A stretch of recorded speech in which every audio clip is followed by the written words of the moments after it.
Report of AI-171 plane crash is out. Is there a scope of whatever is mentioned in the report?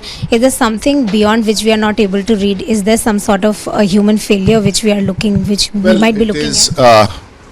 There are enough evidence to show the reasons why the crash took place. Now, if one has to decipher all those reasons why the crash took place, I think there is enough evidence, and primarily it points out to the engine flame out, which has been indicated, and there is also an issue where most of us are failing to recall, and those who especially in particular do not fly the Dreamliners, and as I have been told by the senior commander who fly 787, that in case of an engine failure or both engines flame out, there is a memory item, and the memory item says that fuel control switch on off, which happens instantly, and this sends a message through the FedEx to reignite the engines.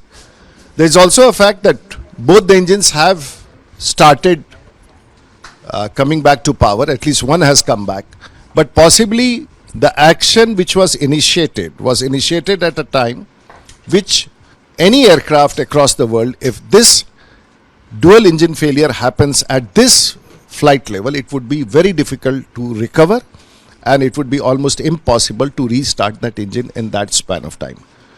So after the crash, the fuel control levers, which is what is being talked today, were in position, and there is an indication that it has been switched on and off, and that is all those who are discussing today must know that is the critical procedure which is done for emergencies, and that is a memory item to restart the engine.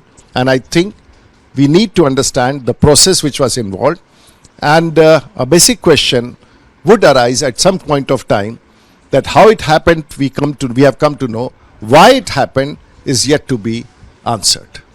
So notices were served to various operators in this case, and no action was taken by those operators. What do you have to say about that? I don't think anything like this in particular has been operators for this kind of a situation. The FAA, or for that matter the OEMs, they issue the advisory or the directives, which was none in this case.